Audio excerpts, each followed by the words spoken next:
ဒီနေ့တော့တယောက်မိထားတာပေါ့နော်စေးသားထူထူလေးနဲ့တဲ့အဲ့ပေါ်မှာပေါ့စေးသားတင်းတင်းလေးဘယ်လိုရိုက်ရမလဲဆိုတော့ဒါကတော့ကျွန်တော်တို့ဆက်ထားတဲ့ပုံစံတိုင်းပဲ O1 ရယ် O3 ရယ်ခွန်3လုံးရယ်ပေါ့နော်ခွန်3လုံးမရှိလဲ O1 O3 နှစ်မျိုးရောပြီးတော့နိုင်လုံးလို့ရထည့်ပြီးတော့ဆက်ထားတာပေါ့နော်ရိုက်ကြည့်မယ်နော်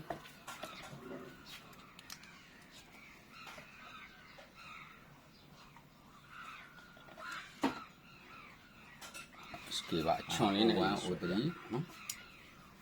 ပုံမှန်ဆွဲနေကြတဲ့အတိုင်းပါပဲစီတစ်ချက်အုပ်လိုက်မယ်ချက်ဆွဲမှာပေါ့နော်โอเคဒါဒီပါတုံးအချွန်နဲ့ပေါ့နော်အဲ့တော့ဘာဖြစ်သွားလဲဒီမှာချက်ကြည့်စကီပါအချွန်နဲ့ဆွဲရတဲ့အတွက်ကြောင့်0နဲ့ကြတယ်ဘေးနားလေးတွေကိုအစလေးတွေပေါ့နော်မတင်းဘူးပေါ့နော်ဘေးနားမှာအမြင်လေးတွေထွက်ပြီးတော့စေးသားဟာတိတ်မလှဘူးပေါ့နော်မညီဘူးပေါ့ဟုတ်ပြီဇာတော့ဒါ120ဇာပဲသုံးထားတာပါနော်မ120ပေါ့နော်အဲ့တော့မညီဘူးအဲ့လိုမျိုးဟိုအပေါက်ကလေးတွေမဖြစ်စေခြင်းဘူးဆိုရင်ဒီလိုအပေါက်ကလေးတွေဆက်ကလေးတွေ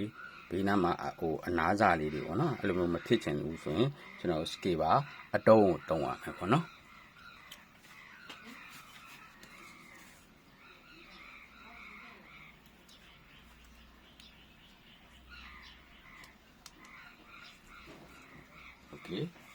ကျွန်တော်စကေပါတုံးကိုတုံးကြည့်မယ်ဒါဟာစကေပါတုံးနဲ့ဆွဲတာပေါ့နော်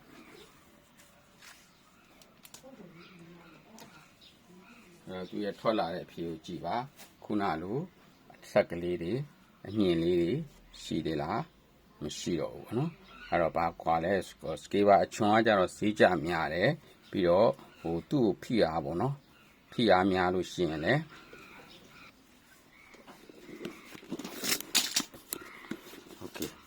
ဒါကြတော့စကေပါအတုံးနဲ့ဆွဲထားတာပေါ့နော်တုံးနဲ့ဆွဲထားတာဟုတ်ပြီဒါကြတော့စကေပါအချွန်နဲ့ဆွဲထားတာအချွန်နဲ့ဆွဲထားတာနဲ့အတုံးနဲ့ဆွဲထားတာနဲ့ပါကွာလဲချက်တည်ပြီနော်အချွန်နဲ့ဆွဲရင်ဖိအားများတယ်ဆေးဝင်များတယ်ပြီးတော့ဘေးနားမှာအဲ့ရဲ့အပေါက်ကလေးဒီမှာပြတ်သားမှုမရှိပဲနဲ့ဟိုဖိဆွဲရင်လည်းစေးသားနည်းနည်းလေးပါတာပေါ့ပါတဲ့ထင်ရတာပေါ့နော်အဲ့တော့စကေပါအတုံးကကြတော့စီးကြတော့နေတယ်ဒီဇိုင်းဟာပြတ်သားမှုရှိတယ်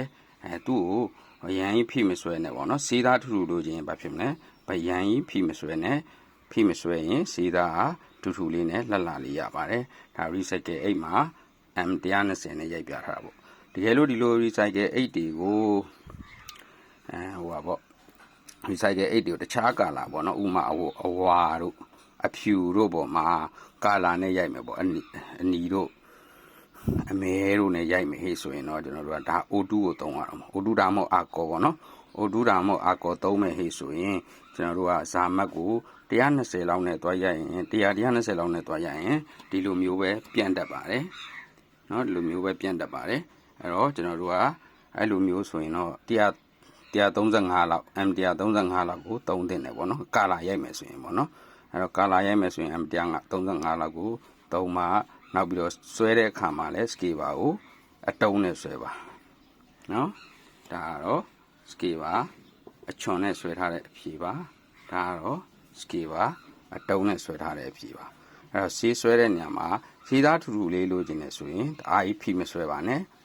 ဆေးတစ်ချက်အုပ်ဖွားလေးဆွဲပါ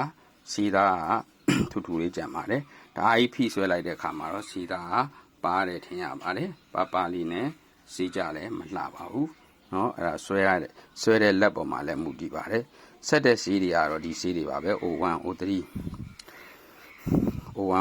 ရောပြီးတော့ရိုက်တာပေါ့နော်တကယ်လို့များကိုရှိမှာ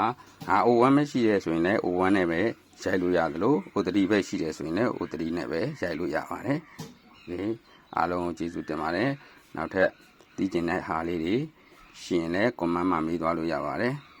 ဒီဗီဒီယိုလေးကကိုယ့်အတွက်အကျိုးတစ်ခုခုရှိမယ်ဟေ့ဆိုရင်တော့ကျွန်တော်ရဲ့ post လေးကို like and share လေးနဲ့ကူညီပေးကြပါ